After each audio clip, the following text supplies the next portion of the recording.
Ini kenapa kok tengah-tengah? Ya memang itu kan dari surat apa? Al-Baqarah, alladzina yu'minuna bil ghaibi. Ini kan Allah menjelaskan orang bertakwa itu apa sih?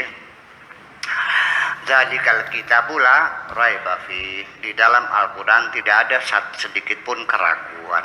Hudan lil muttaqin, as guide of life, untuk orang-orang yang bertakwa. Seperti apa orang bertakwa itu?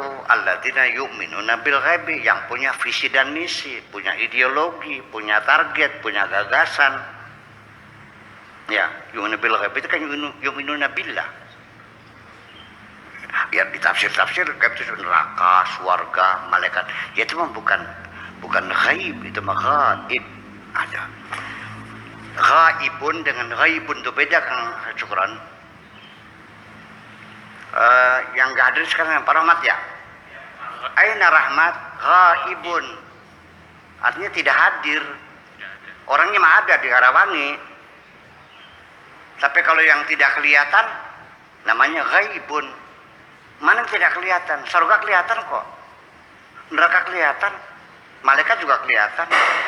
Bagi orang yang mampu melihatnya kan, berarti kan kelihatan juga. Apa yang tidak bisa terlihat? Hanya Tuhan yang tidak bisa terlihat. Makanya alladzina yu'minuna bil ghaibi berarti yu'minuna billah. Selesai itu aja kok. Apa itu keimanan pada Allah? Ya orang yang punya visi dan misi, punya target, punya ideologi. Melangkah tidak sembarangan, dia punya target yang tertentu. Yu'minuna bil ghaib artinya yang tidak bisa terlihat, artinya ada konsep, ada ideologi. Sekarang begini, sholat itu kan konsep, nggak bisa dilihat. Yang Anda lihat itu bukan sholat, orang yang melakukan gerakan sholat. Ketika orang itu selesai sholatnya, kelihatan nggak sholatnya? Yang nggak ada kan, itu konsep. Ini persoalannya. Satu, kemudian alladzina yu'minuna bil ghaibi wa yuqimuna sholat, membangun komunikasi yang intensif dengan masyarakat sekitarnya. Sehari ketemu 5 kali, setiap minggu rapat mingguan, betul nggak?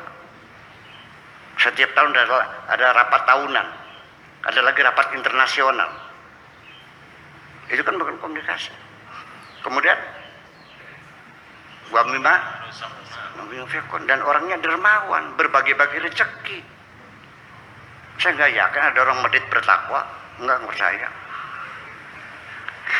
Nah makanya Anda harus tahu bahwa inti dari pelajaran sampaikan satu, jangan menyimpan dendam dan kebencian kepada siapapun.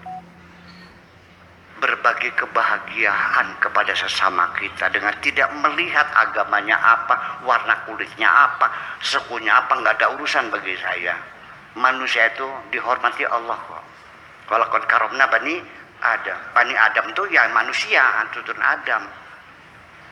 Nggak ada bilang walakad karomna apa Bani Muslim. kami muliakan, nggak ada Bani Adam. Jadi siapapun namanya sebagai as humankind ya kita hormati. Kok kenapa harus beda-bedakan? Masa ngasih makan orang Kristen nggak ada pahalanya? Ilmu dari mana itu? Alasannya apa tuh nggak jawabannya? Ya nanti kita berarti mendorong kemusyrikan, membantu orang makan nantinya untuk melawan Tuhan sih. Nah kalau ada anjing kelaparan saya kasih makan, ada pahalanya nggak? Ada. Hebat dong. Berarti ada binatang anjing lebih mulia dari manusia gitu. Ilmu dari mana ini? Nah. Ada orang tenggelam, tolong. Pantas kah? Agama kamu apa? Kristen, masa bodoh lo. Dari mana ilmuin begini? Iya kan? Mengucapkan selamat Natal itu musyrik haram. Bukan. Orang Kristen mendengarkan kita berfatwa hukumnya haram, musyrik, mengucapkan hari Natal. Orang Kristen tersinggung nggak? Sangat dosa. Menurut Anda menyinggung perasaan orang berdosa nggak? Bibitnya dosa. Terserah Anda yang bilang kan, bukan saya.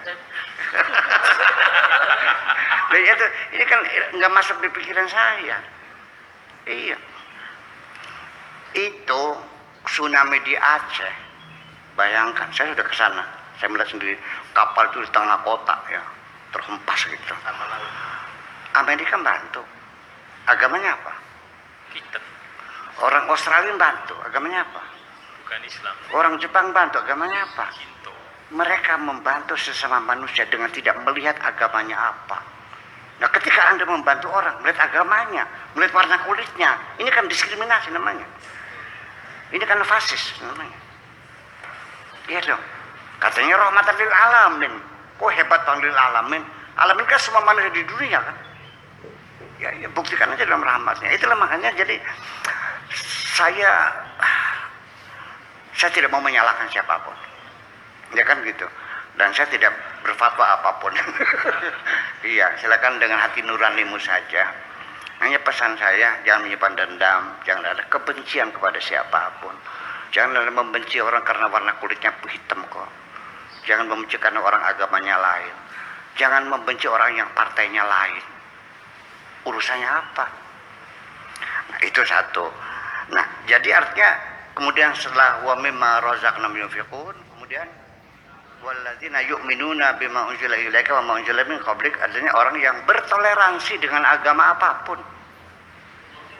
Dan yang keenam adalah orang yang wabil akhiratihum yuqinun, orang yang punya program jangka panjang sampai hari akhirat. Itulah orang-orang yang bertakwa. Di antara faktor-faktor substantif membangun ketakwaan itu yang paling menonjol adalah berbagi kebahagiaan. Wa mimma razaqnahum yunfiqun. Kita akan merasakan kebahagiaan setelah kita membagi kepada orang yang susah, ngasih makan orang susah, kita mengasih makan orang yang kelaparan, kita mendidik orang yang bodoh.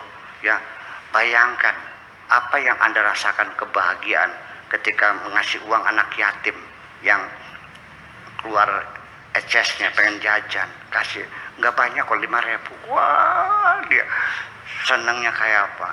Kegembiraan yang terlukis di wajahnya sangat membahagiakan hati saya kok.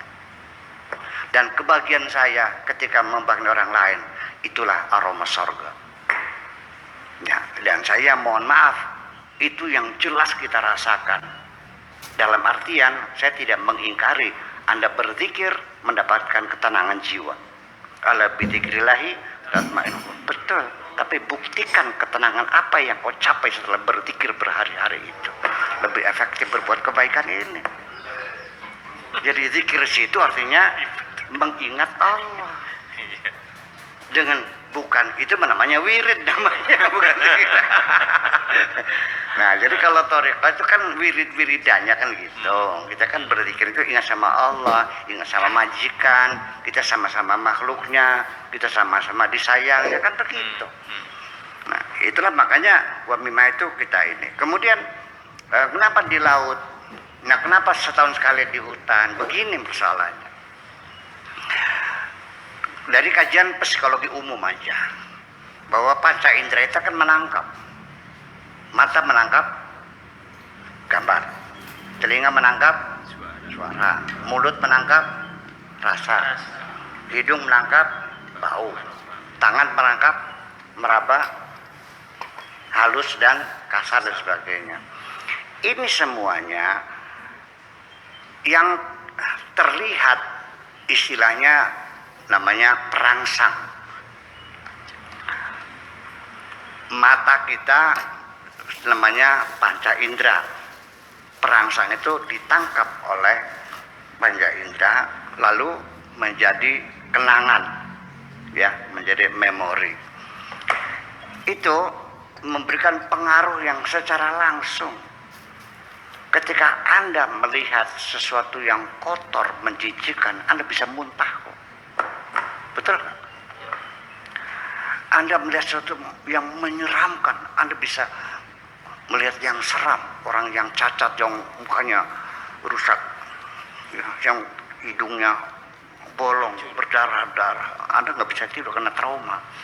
Tapi melihat bunga yang indah, Anda nyaman kok. Betul nggak? Apalagi bunganya mawar indah, diselapin di telinganya perempuan yang cantik cilik, ada.